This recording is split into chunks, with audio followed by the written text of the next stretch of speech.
benda tu makin teruk. Dia jadi macam kesan dia. Kan dia dulu dia campur botok, bukan botok, apa tu? Filler. Filler tu yang tak original. Kalau original dia kata dia tak stay lama, dia akan hilang. Tapi masa tu saya pun bengong-bengong ikut kan, masa muda tak fikir panjang. Jadi dia letak benda yang tak original, yang fake.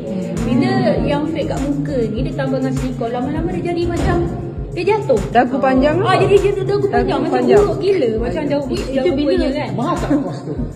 Membuatnya tak mahal, murah je, tapi yang dah buang tu dia jadi mahal. Saya nasihat kalau bukan pada artis saja, pada orang di luar sana, tolonglah bersyukurlah dengan wajah yang ada dan jangan sabar kita batuk action sekali lagi. Dan kalau nak buat ada banyak sangat duit, pergilah tempat yang proper. Pergilah ke Korea ke memang sejiri punya. Janganlah injet-injet sebab kos korang injet memang murah ya. Kita nak murah tapi bila dah buruk, dah teruk, saya sendiri dah kena, dah rupa dah jadi witch dah. Jadi nak buang itu lebih mahal. Saya buang ni je dah boleh buat down payment kereta.